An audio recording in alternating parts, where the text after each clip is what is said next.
নমস্কাৰ মৰমৰ শিক্ষাৰ্থীসকল, মই প্ৰণৱে ইউটিউব চেনেল ফৰ এডুকেশ্যনৰ উন্নত বিদ্যালয়লৈ তোমালোক সকলোকে স্বাগতম জনাইছোঁ। মৰমৰ শিক্ষাৰ্থীসকল, আজি মই তোমালোকৰ মাজলৈ লৈ আহিছোঁ হায়াৰ ছেকেণ্ডাৰী ছেকেণ্ড ইয়াৰৰ টুৰিজিম এণ্ড হস্পিটেলিটি নামৰ বিষয়টোৰ unit number 5 session 1 importance of language and communication. এই চাব ইউনিটটোৰ যিখন অনুশীলন, সেই অনুশীলনৰ প্ৰশ্নৰ উত্তৰসমূহ। তেতিয়াহ'লে আহচোন পলম নকৰি আজি ভিডিঅ'টো আৰম্ভ কৰোঁ। আৰু তাৰ আগতে তোমালোকৰ এটা অনুৰোধ, এই চেনেলটো যদি ছাবস্ক্ৰাইব কৰা নাই তেতিয়াহ'লে ছাবস্ক্ৰাইব কৰি দিবা আৰু কাষতে থকা বেল আইকনটো প্ৰেছ কৰি দিবা, মই দিয়া এনেকুৱা ধৰণৰ শিক্ষামূলক ভিডিঅ'সমূহ নিয়মিতভাৱে পাই থাকিবলৈ। তাৰ উপৰিও তোমালোকে যদি আগৰ ইউনিট কেইটাৰ উত্তৰসমূহ চোৱা নাই, মই ডেছক্ৰিপশ্যনত লিংক দিছোঁ, তাত গৈও চাব পাৰিবা।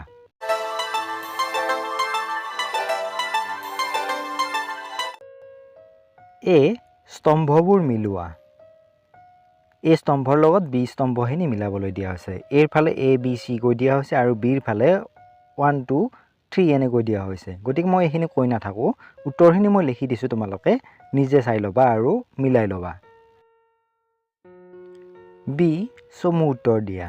কুৱেশ্যন নম্বৰ 1, আতিথ্য উদ্যোগত ইংৰাজী ভাষাৰ ভূমিকা বা গুৰুত্ব কি?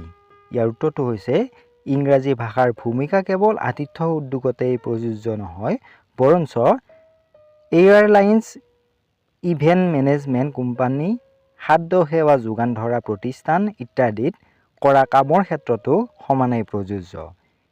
যেতিয়া এজন ব্যক্তিয়ে বহু সাংস্কৃতিক পটভূমিৰ অতিথি থকা ঠাইত কাম কৰে, তেতিয়া ইংৰাজী ভাষাৰ অতি গুৰুত্বপূৰ্ণ হৈ পৰে। দ্ৰুতগতিত পৰিৱৰ্তিত তথ্য আৰু যোগাযোগে প্ৰযুক্তিৰ দিশটো বিবেচনা কৰিলেও ইংৰাজীৰ ভূমিকা অপৰিহাৰ্য। যোগাযোগৰ কাৰ্যকৰীতাই অতিথিৰ আশাসমূহ পূৰণ কৰি তেওঁলোকৰ সৈতে ভাৱ বিনিময় কৰিবলৈ আৰু গ্ৰাহকৰ সন্তুষ্টি লাভ কৰিবলৈ এক বহল পৰিসৰ প্ৰদান কৰে।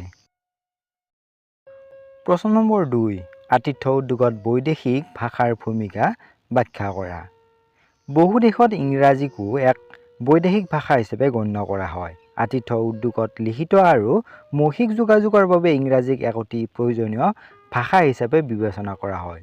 যদিও ইয়াক এক অপৰিহাৰ্য ভাষা হিচাপে গণ্য কৰা হয়, তথাপিও অন্যান্য বৈদেশিক ভাষাৰ জ্ঞান থকাটো অতি লাভজনক। আতিথ্য উদ্যোগত ইংৰাজীৰ পিছতে ফৰাচী ভাষা হ'ল আটাইতকৈ বেছি ব্যৱহৃত আৰু কোৱা ভাষা। হস্পিটেলিটি বা হোটেল মেনেজমেণ্ট স্নাতক পাঠ্যক্ৰম অথবা অন্যান্য হ্ৰস্বম্যাদী কোৰ্ছসমূহত অতিৰিক্ত বা সহায়ক বিষয় হিচাপে ফৰাচী ভাষা বাছি লোৱাটো নিঃসন্দেহে এক সুবিধাজনক বিষয় আৰু ই চাকৰি পোৱাৰ তথা পদোন্নতিৰ উন্নতিৰ সুযোগ নিশ্চিত কৰে। বেছিভাগ আতিথ্য খণ্ডৰ শিক্ষাৰ্থীয়ে কৰ্মক্ষেত্ৰত ফৰাচী ভাষা জনাৰ গুৰুত্ব সম্পৰ্কে অৱগত। তদুপৰি ৰন্ধন বিজ্ঞান ফৰাচী ইতিহাসৰ ওপৰত আধাৰিত। বিভিন্ন খাদ্যৰ নামসমূহ ফৰাচী ভাষাৰ ওপৰত ভিত্তি কৰি ৰখা হৈছে আৰু সেইবোৰৰ অৰ্থসমূহ ফৰাচী ইতিহাস আৰু ফৰাচী লোকসকলৰ খোৱা বোৱা অভ্যাসৰ সৈতে জড়িত। আনকি মেনু শব্দটোৰ উৎপত্তি ফৰাচী ভাষাতে হৈছিল আৰু ই ফৰাচী শব্দ মেনুত পৰা আহিছে। চচ, ৱাইন আৰু শাক-পাচলি বা বনৌষধিৰে তৈয়াৰী বিভিন্ন কণ্টিনেণ্টেল খাদ্যসমূহ ফৰাচী ৰন্ধন বিজ্ঞানৰ এক অপৰিহাৰ্য অংশ। আনকি আধুনিক ৰন্ধন শিল্পৰ পিতৃ বুলি গণ্য কৰা এস্কফিয়াৰও এজন আছিল ফৰাচী ব্যক্তি। প্ৰশ্ন নম্বৰ 3, ঊৰ্ধ্বমুখী যোগাযোগৰ গুৰুত্ব ব্যাখ্যা কৰা। যেতিয়া আমি ঊৰ্ধ্বমুখী যোগাযোগ কৰিবলগীয়া পৰিস্থিতিত পৰোঁ, আমি সদায় মনত ৰখা উচিত যে বাৰ্তা প্ৰেৰকজনলৈকে লৈ গ্ৰহণকাৰীজনৰ যোগাযোগ বিষয়ক জ্ঞান অধিক থাকিব পাৰে।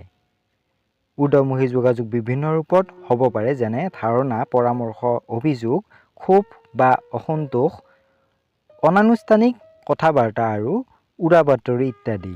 এই যোগাযোগ পোনে পোনে সামূহিকভাৱে সভাত আৰু সন্মিলনীত অনুসন্ধান বা প্ৰশ্নোত্তৰ আৰু অন্যান্য মাধ্যমৰ জৰিয়তে সম্ভৱ হ'ব পাৰে।